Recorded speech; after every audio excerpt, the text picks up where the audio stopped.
अस्सलाम वालेकुम। मेरा नाम डॉक्टर हाफिज़ जवेद मंसूर है। उम्मीद है आप सब खैरियत से होंगे।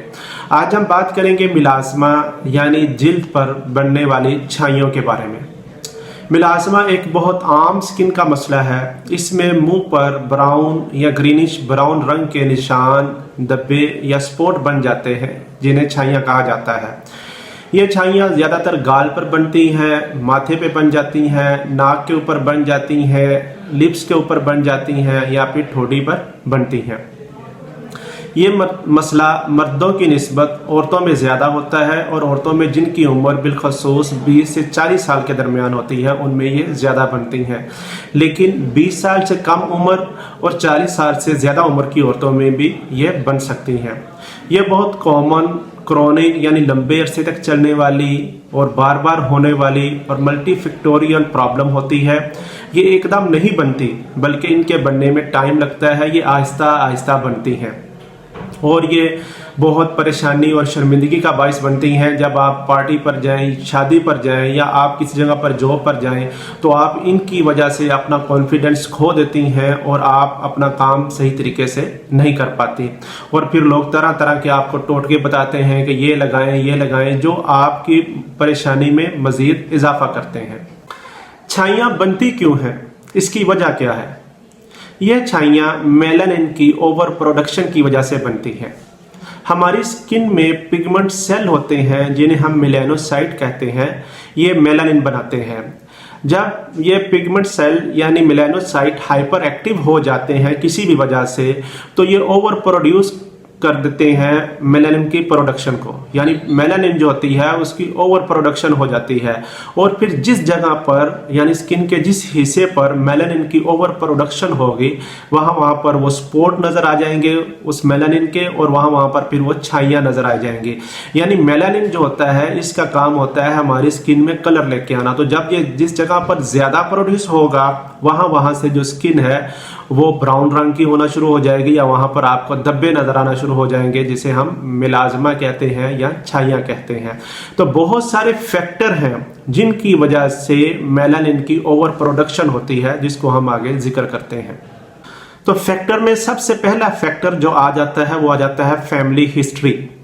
यानी आपके घर में अगर पहले किसी को है तो 60% चांस है कि आपको भी मिलाज़मा यानी छाइयाँ बन सकती हैं।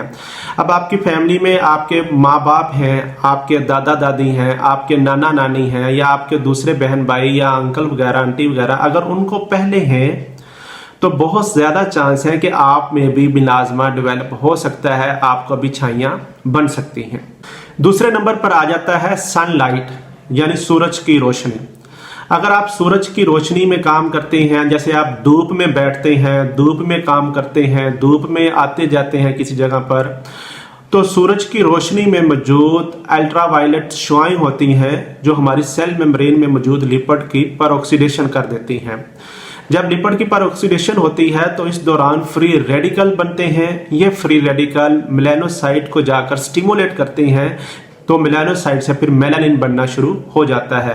यानी जब ये स्टिमुलेट करते हैं फ्री रेडिकल जाके मेलानोसाइट को तो मेलानिन की ओवर प्रोडक्शन स्टार्ट हो जाती है जिसकी वजह से वहाँ पर फिर स्पॉट बनना शुरू हो जाते हैं, मिलाज़मा बनना शुरू हो जाता है या छाइयाँ बनना शुरू हो जाती हैं।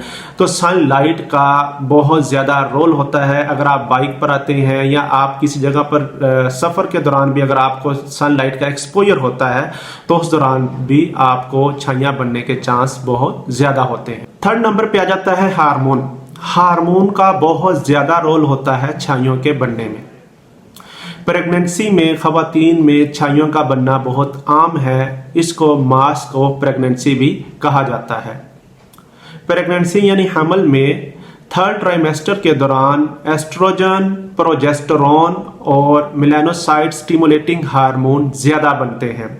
जब ये हार्मोन ज़्यादा बनते हैं तो ये मेलानोसाइट को स्टिमुलेट करते हैं। फिर मेलानोसाइट्स में मेलानिन की ओवर प्रोडक्शन होती है और मेलानिन की ओवर प्रोडक्शन की वजह से वहाँ पर फिर छाइयाँ बनती हैं। और यही वजह है कि जो हामला खवातीन होती हैं उनके चिक पर या उनके माथे पर या उनके नाक में छाइयाँ बहुत ज़्यादा बनी होती हैं। इसके साथ जो खवातीन एस्ट्रोजन और प्रोजेस्टेरोन कंटेनिंग कॉन्ट्रासेप्टिव पिल यूज़ करती हैं या माने हमल अद्वियात इस्तेमाल करती हैं या हार्मोनल रिप्लेसमेंट थेरापी लेती हैं या इंट्रायूट्राइन डिवाइस यूज़ करती हैं तो उनमें छाइयाँ ज़्यादा बनती हैं। उसके साथ साथ ज़्यादा उम्र की खवातीन जिनमें प्रोजेस्टेरोन ज़्यादा बनता है उनमें भी छाइयाँ ज़्यादा बनने के चांस होते हैं। नेक्स्ट आ जाती है कि जिन औरतों में थायराइड का प्रॉब्लम होता है उनमें भी छाइयाँ बनने के चांस बहुत ज़्यादा होते हैं। नेक्स्ट फैक्टर आ जाता है जो औरतें रंग गोरा करने वाले क्रीमें इस्तेमाल करती हैं या खुशबू वाले साबुन इस्तेमाल करती हैं तो उनकी वजह से फोटोटॉक्सिक रिएक्शन होता है और फोटोटॉक्सिक रिएक्शन की वजह से उनकी जो फेस है उसमें छाइयाँ बनना शुरू हो जाती हैं। हमने बहुत ज़्यादा प्रैक्टिस में देखा है कि ख़वातीन से जब पूछा जाए तो वो बताती हैं कि हमने 5-6 क्रीमें जैसे गोल्डन पर्ल होगी, फाइजा होगी, संदल है, फेस फ्रेश है या इस तरह की और 5-7 क्रीमें लेती हैं, उनको आपस में मिक्स करती हैं, फिर उनके अंदर बेटनोवेट, डर्मोवेट, क्लोबीवेट, हाइड्रोक्विनोन प्लस और वाइटनिंग कैप्सूल और सीरम ये सारी चीज़ें मिक्स करके एक मिक्सचर सा बना के अपने फेस पे लगाती हैं ताकि उनका रंग गोरा हो जाए। तो इनके लगाने का नुकसान ये होता है कि इनके लगाने की वजह से उनकी स्किन पर रिएक्शन हो जाता है जिसकी वजह से उनकी स्किन वहाँ पर सुर्ख हो जाती है और बाज़ का वहाँ पे स्वेलिंग भी हो जाती है और वहाँ पर फिर उनको इन्फेक्शन होने का ख़तरा बढ़ जाता है। और जब ये लगाना बंद करती हैं तो उनकी स्किन जो होती है पहले से भी ज़्यादा ख़राब हो गई होती है।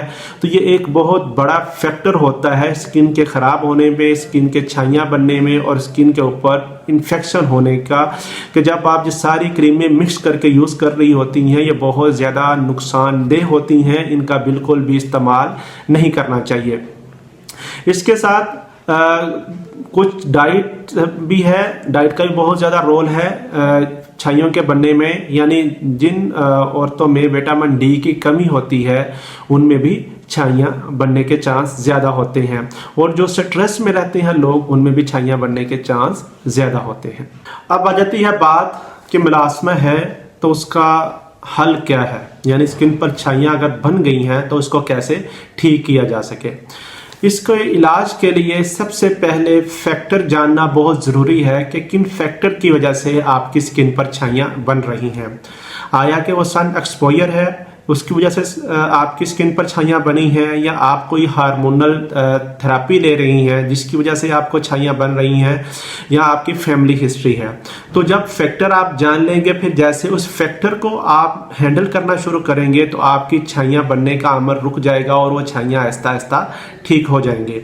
अगर आपको छाइयाँ बन रही हैं सन एक्सपोजर की वजह से तो आप जब भी घर से निकलें आप अपने फेस के ऊपर सन ब्लॉक का इस्तेमाल करें।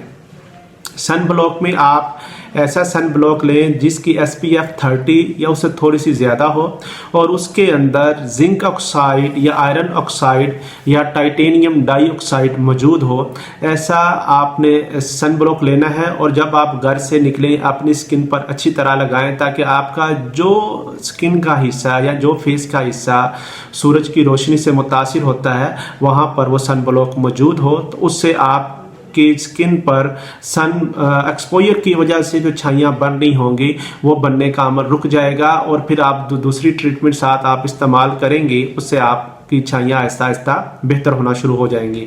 लेकिन अगर आप कोई हार्मोनल थेरापी ले रही हैं तो हार्मोनल थेरापी आप पहली बात तो ये है कि आप अपनी डॉक्टर की हिदायत के मुताबिक लें और उसके साथ आप किसी डर्माटोलॉजिस्ट यानी स्किन स्पेशलिस्ट को भी आप दिखाएं कि आपको हार्मोनल थेरापी की वजह से जो छाइयाँ बन रही हैं उसमें फिर उनकी हिदायत के मुताबिक आप मेडिसिन का इस्तेमाल करें। एक बात ज़हन नशीन रखें, आप मिलाज़मा को मुकम्मल तौर पर ख़त्म नहीं कर सकते। अभी तक कोई ऐसी मेडिसिन नहीं आई जो मिलाज़मा को मुकम्मल तौर पर ख़त्म कर दे। आप अगर मेडिसिन इस्तेमाल करते हैं तो उससे ये कम हो जाएगा, जो आपकी छाइयाँ हैं वो छुप जाएंगी, कम हो जाएंगी, लेकिन मुकम्मल तौर पर ठीक नहीं होंगी। आप इसको मैनेज कर सकते हैं और इसके लिए ये है कि आपको जो इसकी मेडिसिन है या जो क्रीम है वो आपको लंबे अरसे तक इस्तेमाल करनी पड़ती है, यानी 4-5 माह लगातार अगर आप इस्तेमाल करेंगे तो उससे ये आहिस्ता आहिस्ता कम हो जाएंगी, ख़त्म बिल्कुल भी नहीं होंगे। तो आप जैसे दूसरी बीमारियों की मेडिसिन इस्तेमाल करते हैं, शुगर की या ब्लड प्रेशर की, वो आप मेडिसिन इस्तेमाल करके आप वो अपनी बीमारी शुगर और ब्लड प्रेशर जैसे मैनेज करते हैं, सेम इसी तरह आप मिलाज़मा की मेडिसिन इस्तेमाल करके मिलाज़मा को मैनेज कर सकते हैं। मेडिसिन की बात करें तो सबसे पहले जो फर्स्ट लाइन ट्रीटमेंट आ जाती है वो हाइड्रोक्विनोन क्रीम आ जाती है, या आपको मार्केट में हाइड्रोक्विनोन के नाम से भी मिल जाएगी, या ऐसी क्रीम जिसके अंदर जेनेरिक हाइड्रोक्विनोन मौजूद हो, आप वो इस्तेमाल कर सकते हैं।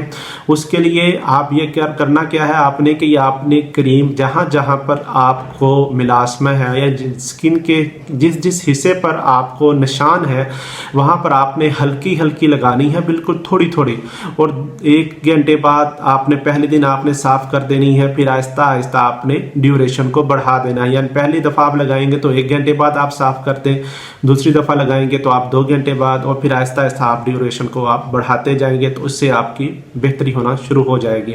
लेकिन अगर आपकी स्किन इरिटेट होती है हाइड्रोक्विनोन क्रीम लगाने से, या आपको वहाँ पर जलन होती है, रिएक्शन होता है, तो आपने ये क्रीम बिल्कुल भी नहीं लगानी।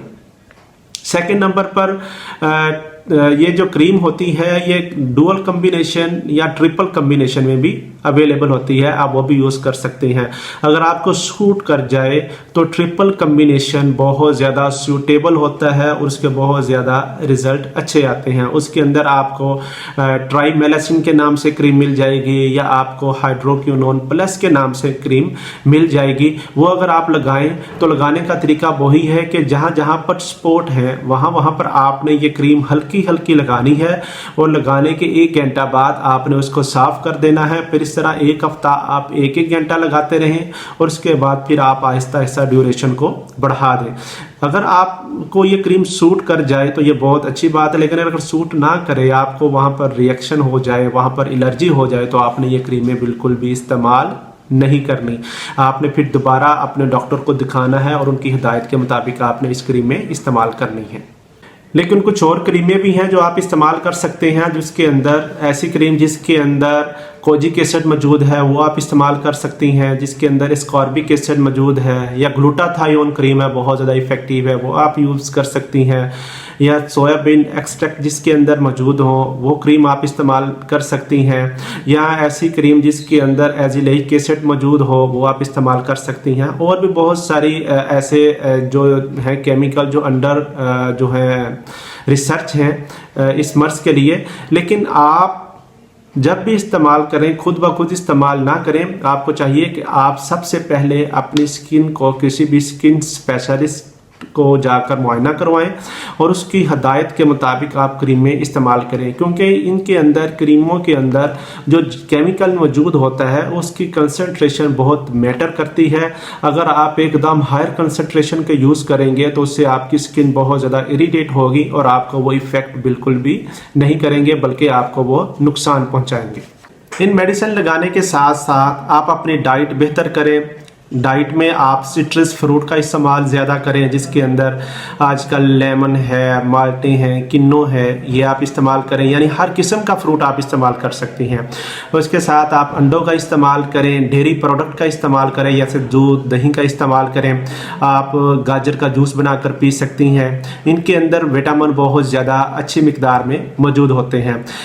लेकिन सर्दियों में जैसे घरों में अक्सर ख़वातीन बनाती हैं, जिसे हम पंजाबी में पंजीरी कहते हैं, वो बहुत ज़्यादा इफ़ेक्टिव है, एक बहुत अच्छा मल्टीविटामिन है, क्योंकि उसके अंदर सारे जैसे बादाम है, अखरोट है, दाल है, ये सारी चीज़ें मौजूद होती हैं। ये आपकी स्किन के लिए बहुत ज़्यादा इफ़ेक्टिव होती हैं, ये भी आप इस्तेमाल कर सकती हैं।